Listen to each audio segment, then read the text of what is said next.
Good morning class. तो आज हम लोग इस वीडियो में बिहार के क्षेत्रीय राजवंश जो है उसके बारे में हम लोग डिस्कस करेंगे। ये है हमारा कर्नाट वंश, ये है पाल वंश, ये सैन वंश और भी कुछ कुछ जो है क्षेत्रीय राजवंश, उन वंश को भी देखेंगे हम लोग। और इस वीडियो में हमारा जो है एशियन जो बिहार हिस्ट्री है वो हमारा कंप्लीट हो जाएगा। तो चलिए शुरू करते हैं पाल वंश से। पाल वंश जो है, इस वंश का संस्थापक कौन थे? गोपाल थे और 750 ईस्वी में द्वारा स्थापना किया गया था। पाल वंश का स्थापना कब हुआ था? 750 ईस्वी में हुआ था। किसने किया था? गोपाल ने किया था। ठीक है, ये बिहार का मैप है। नीचे का एरिया जो है ना, इधर पाल वंश हो गया, इधर सैन वंश हो गया, ये कर्नाट वंश ऊपर का हो जाता है। ठीक है, ये नेपाल में भी जाता है कर्नाट वंश। पाल वंश का स्थापना गोपाल द्वारा किया गया था। 750 ईस्वी में हुआ था स्थापना। गोपाल के द्वारा औदनपुरी महाविहार का स्थापना हुआ था। गोपाल के द्वारा ही औदनपुरी जो महाविहार का जो स्थापना हुआ था, कराया गया था। यहाँ का मुख्य रूप से बौद्ध धर्म के जो औदनपुरी महाविहार है, जो यहाँ पे मुख्य रूप से बौद्ध धर्म की शिक्षा दी जाती थी। किस धर्म की? बौद्ध धर्म की शिक्षा दी जाती थी, कराया जाता था, शिक्षा दिया जाता था। गोपाल के द्वारा ही ये औदनपुरी में एक बौद्ध मठ भी बनवाया गया था। गोपाल के द्वारा ही औदनपुरी में एक बौद्ध मठ बनवाया गया था। औदनपुरी महाविहार का स्थापना किसने किया था? गोपाल ने किया था। और औदनपुरी में ही एक बौद्ध मठ भी बनाया था। किसने? गोपाल ने। औदनपुरी महाविहार जो है बिहार शरीफ का एक हिस्सा है। औदनपुरी जो है वर्तमान बिहार के बिहार शरीफ का हिस्सा था। कहाँ किसका हिस्सा है? बिहार शरीफ का हिस्सा है। औदनपुरी महाविहार के पहले छात्र कौन थे? अतिशदीप शंकर थे। औदनपुरी महाविहार के पहले छात्र अतिशदीप शंकर थे, जो बाद में विक्रमशिला विश्वविद्यालय के प्रधानाचार्य बने। जो बाद में विक्रमशिला विश्वविद्यालय के प्रधानाचार्य बने। कौन? जो औदनपुरी महाविहार के पहले छात्र अतिशदीप शंकर थे, वही बाद में विक्रमशिला विश्वविद्यालय के प्रधानाचार्य बने। ठीक है। पाल वंश के दौरान बौद्ध धर्म की पाल वंश के दौरान ही बौद्ध धर्म का सर्वाधिक बल दिया गया। पाल वंश के दौरान ही बौद्ध धर्म का पर सर्वाधिक बल दिया गया। बौद्ध धर्म पर सर्वाधिक बल दिया गया। औदनपुरी महाविहार के पहले छात्र कौन थे? अतिशदीप शंकर, जो बाद में विक्रमशिला विश्वविद्यालय के प्रधानाचार्य बने। और पाल वंश के दौरान बौद्ध धर्म पर सर्वाधिक बल दिया गया। पाल वंश के दौरान ही बौद्ध धर्म पर सर्वाधिक बल दिया गया। और धर्मपाल, इसके बाद आते हैं गोपाल के बाद धर्मपाल ने विक्रमशिला महाविहार का स्थापना किया। वह वर्तमान में भागलपुर के कहलगांव में स्थित है। जो धर्मपाल है, गोपाल ने क्या बनवाया था? औदनपुरी महाविहार और एक मठ भी बनवाया वहाँ पे, बौद्ध मठ। उसके बाद धर्मपाल ने विक्रमशिला महाविहार, ये वर्तमान में भागलपुर के कहलगांव के क्षेत्र में है। पाल वंश के शासन काल में कला का विकास बहुत तेजी से हुआ। पाल वंश के शासन काल में कला का विकास बहुत तेजी से हुआ। पाल कलाकारों ने धातुओं पर, कलाकृतियों पर प्रदर्शन करना शुरू कर दिया। यह इस वंश का कला के क्षेत्र में सबसे बड़ी उपलब्धि था। पाल वंश के शासनकाल में कला का विकास बहुत तेजी से हुआ। पाल वंश के शासनकाल में कला जो है, आर्ट का विकास बहुत तेजी से हुआ। ठीक है। और पाल कलाकारों ने धातुओं पर, कलाकृतियों पर प्रदर्शन दिया। पाल वंश के दौरान जो है आर्ट में, जो कला के क्षेत्र में बहुत तेजी से विकास हुआ।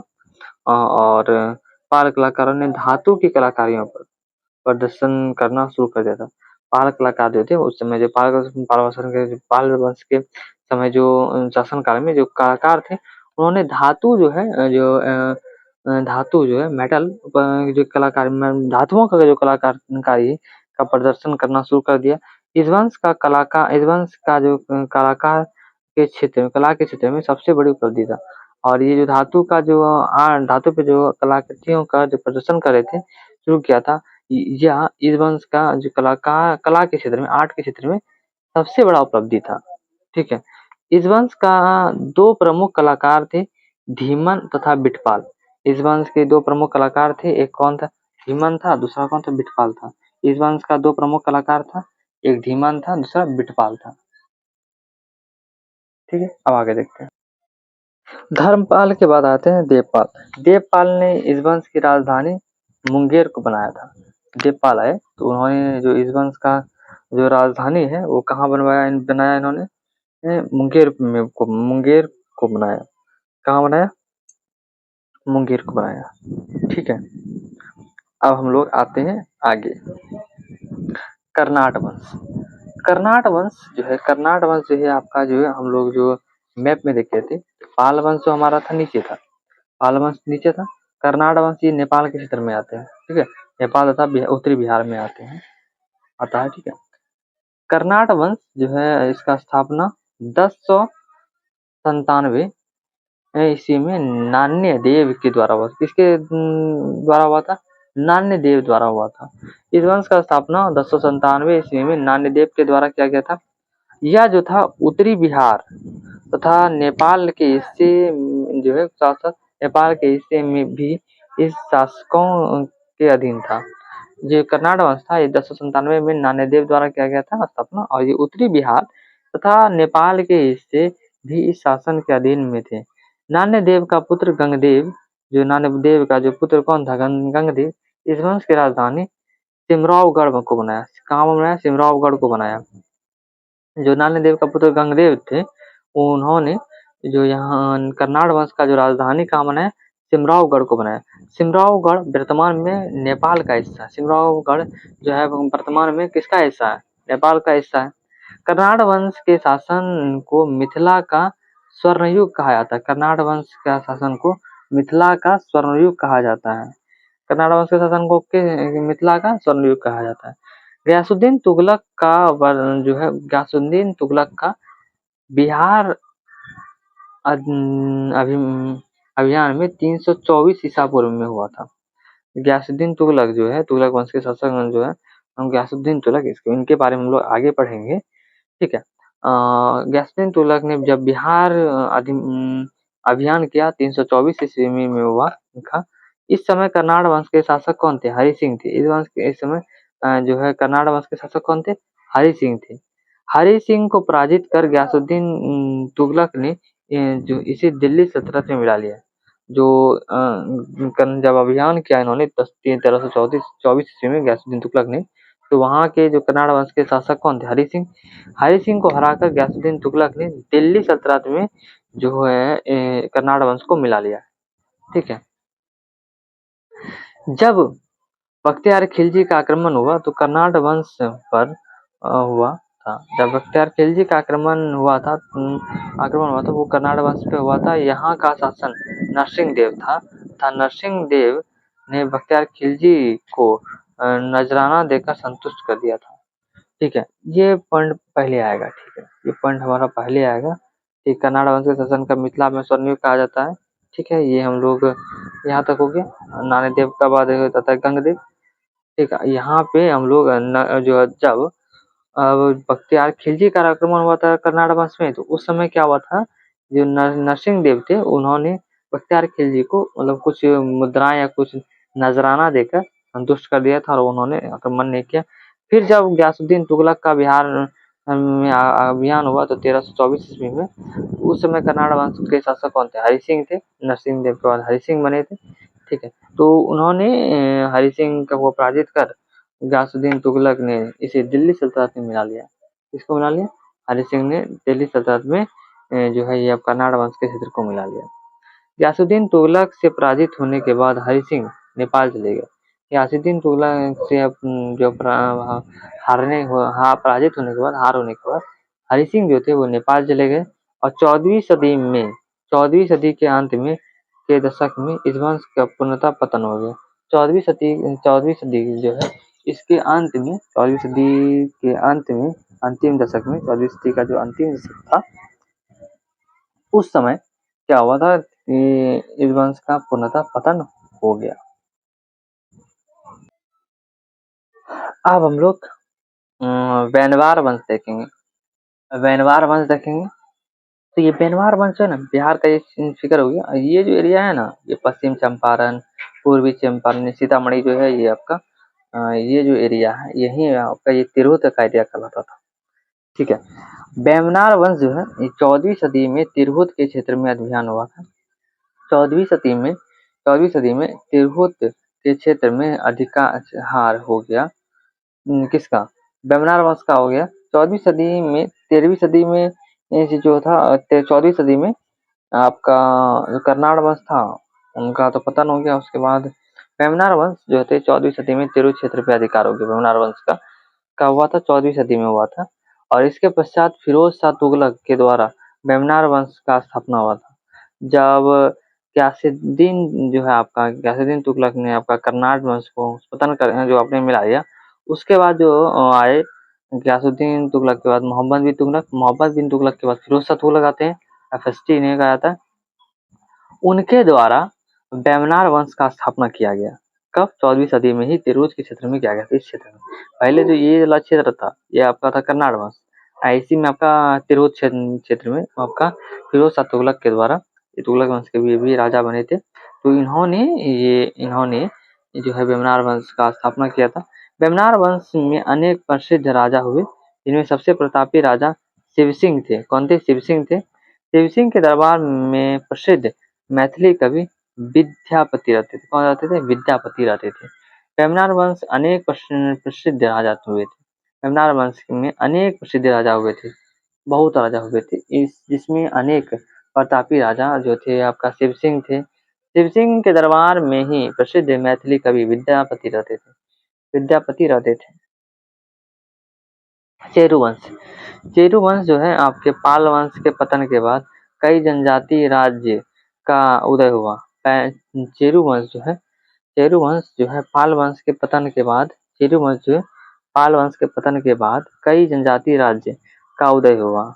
चेरू वंश जो है, चेरू वंश जो है इसके बाद क्या हुआ? पाल वंश का पतन जब हुआ था। पाल वंश कब था? कहाँ था? ये बिहार का जो नीचे का एरिया है, यहाँ पे पाल वंश था।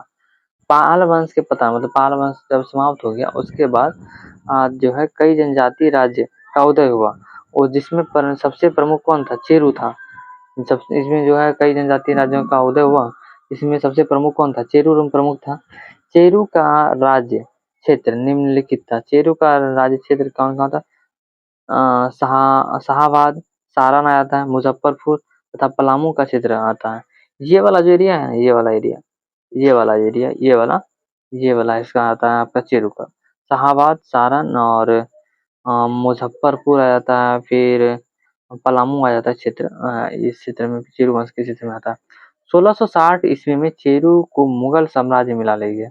जब मुगलों का आक्रमण हुआ तो 1660 ईस्वी में चेरों पर आक्रमण हुआ, तो मुगल साम्राज्य में इसे मिला दिया गया। 1660 ईस्वी में चेरों को चेरू वंश के जहाँ को क्या थे, चेरों का था, चेरों को मुगल साम्राज्य में मिला लिया गया। अब आते हैं भोजपुर के उज्जैन वंशी शासक। भोजपुर के उज्जैन वंशी शासक 1305 ईस्वी में अलाउद्दीन खिलजी की सेना का अधिकार किकट क्षेत्र में हुआ था। जो 1305 ईस्वी में अलाउद्दीन खिलजी, ये अलाउद्दीन खिलजी जो आता है आपका तुगलक वंश के पहले आता है। खिलजी वंश, गुलाम वंश, उसके बाद खिलजी वंश। तो 1305 ईस्वी में जब अलाउद्दीन खिलजी के सेना का अधिकार हुआ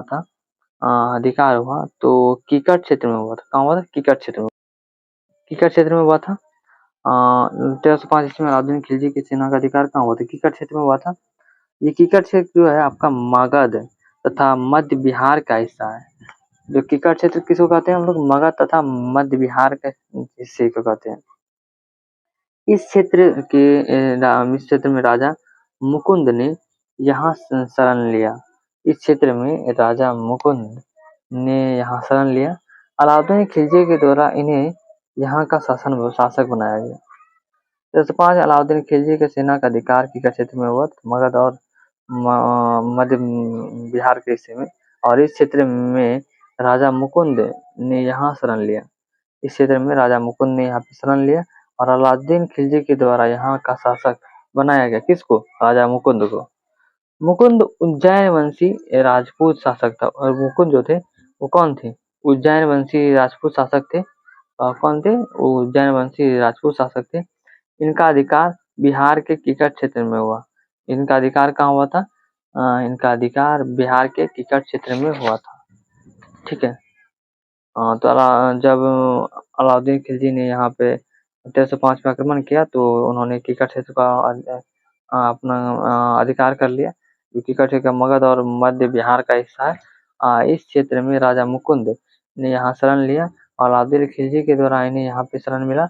और मुकुंद उज्जैन वंशी राजपूत शासक थे जिसका अधिकार बिहार का किकट क्षेत्र में हुआ। तो ये हमारा जो है आपका भोजपुर के उज्जैन वंशी शासक जो है ये भी कंप्लीट हो गया। तो हम लोग आज इस वीडियो में बिहार के जो है क्षेत्रीय राजवंश के बारे में देख लिया। इसके बाद हम लोग नेक्स्ट वीडियो में हम लोग मेडिवल हिस्ट्री को स्टार्ट करेंगे। ठीक है। तो थैंक्स फॉर वॉचिंग। जय हिंद। मेडिवल हिस्ट्री भी जो हम लोग पढ़ेंगे तो जो भी वंश पढ़ेंगे, जो भी शासक का पढ़ेंगे तो वो बिहार से रिलेटेड रहेगा तो उसी के बारे में पढ़ेंगे। ठीक है। Thanks for watching. जय हिंद।